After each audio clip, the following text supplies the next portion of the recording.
दोस्तों, आज हम महाभारत के भीम के बारे में ऐसी बातें सुनेंगे जो आपने आज तक नहीं सुनी होंगी। दोस्तों, वीडियो को लाइक, शेयर और सब्सक्राइब कर दीजिए। हिंदू धर्म के महाकाव्य महाभारत के अनुसार भीम या भीमसेन पांडवों में दूसरे स्थान पर थे। वे पवनदेव के वरदान स्वरूप कुंती से उत्पन्न हुए थे, लेकिन अन्य पांडवों के विपरीत भीम की प्रशंसा पांडु द्वारा की गई थी। सभी पांडवों में वे सर्वाधिक बलशाली और श्रेष्ठ कदकाठी के थे एवं युधिष्ठिर के सबसे प्रिय सहोदर थे।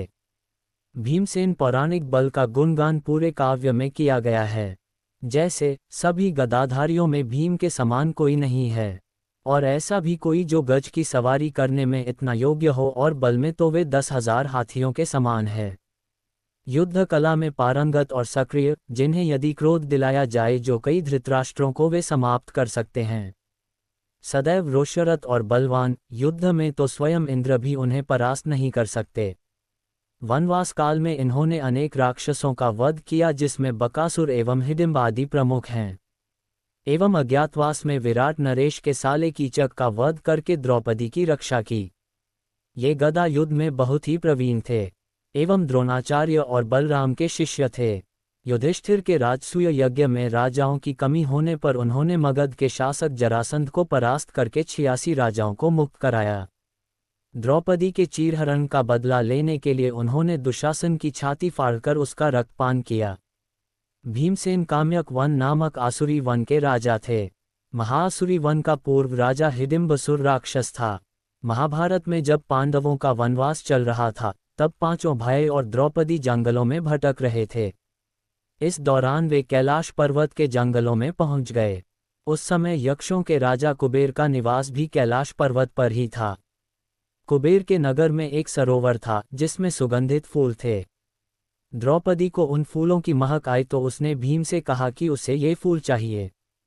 भीम द्रौपदी के लिए फूल लाने चल दिए।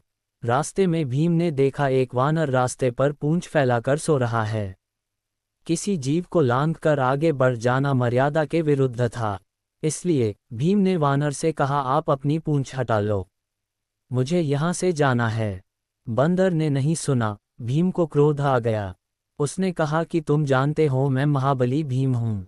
वानर ने कहा कि इतने शक्तिशाली हो तो तुम खुद ही मेरी पूंछ रास्ते से हटा दो और चले जाओ।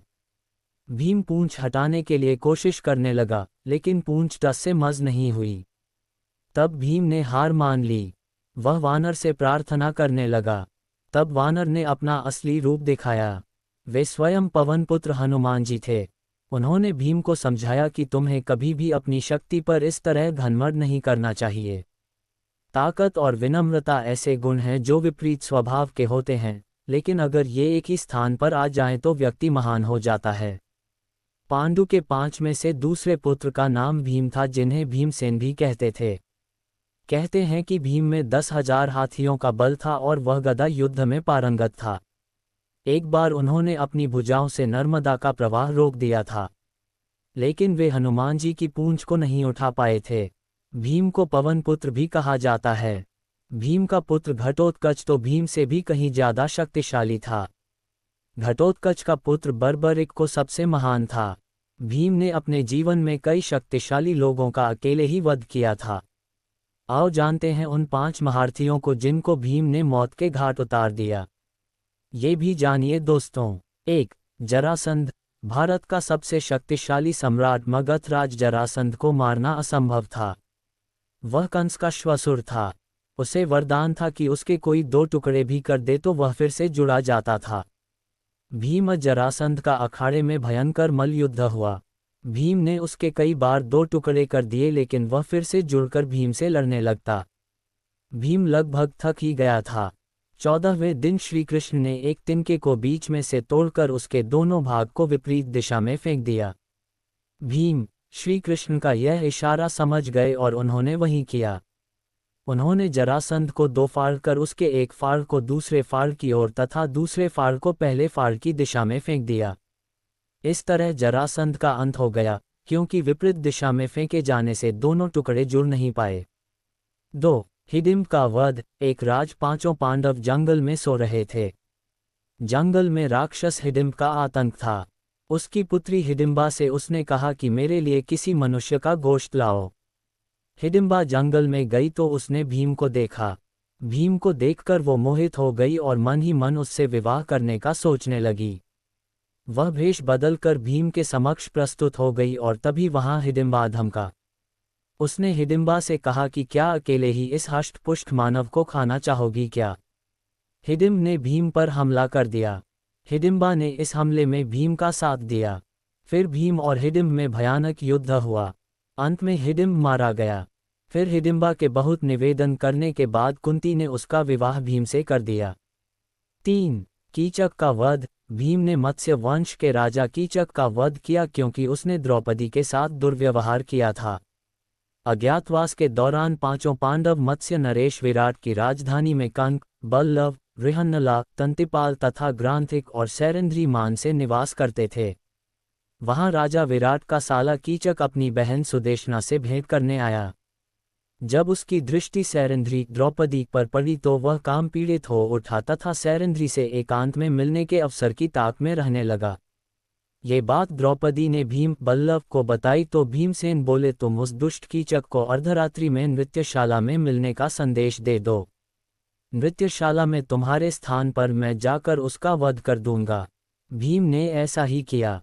4. दु शासन का वध। द्रौपदी के चीरहरण का बदला लेने के लिए भीम ने युद्ध के दौरान दु शासन की छाती फाड़कर उसका रक्तपान किया था। 100 कौरवों में से 97 को अकेले भीम ने ही मारा था। इसके अलावा अभिमन्यु को पीछे से मारने वाले दु शासन के पुत्र दुर्मासन को भी उन्होंने ही मारा था। कर्ण के 9 पुत्रों को भीम, अर्जुन और नकुल सहदेव ने मिलकर मारा था।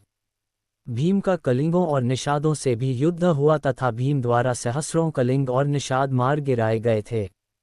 कौरवों की ओर से लड़ने वाले कलिंगराज भानुमान, केतुमान, अन्य कलिंग वीर योद्धा मार गए। 5. दुर्योधन का वध। युद्ध के बाद दुर्योधन कहीं जाकर छुप गया था। पांडवों ने उसे खोज लिया तब भीम और दुर्योधन का गदा युद्ध हुआ। इस युद्ध को देखने के लिए बलराम भी उपस्थित थे। भीम कई प्रकार के यत्न करने पर भी दुर्योधन का वध नहीं कर पा रहे थे, क्योंकि दुर्योधन का शरीर वज्र के समान कठोर था। ऐसे समय श्री कृष्ण ने अपनी जंघा ठोककर भीम को संकेत दिया, जिसे भीम ने समझ लिया। तब भीम ने दुर्योधन की जंघा पर प्रहार किया और अंत में उसकी जंघा उखाड़कर फेंक दी। वह खून में लथपथ होकर रणभूमि पर गिरा हुआ था। बाद में दुर्योधन की मृत्यु हो गई।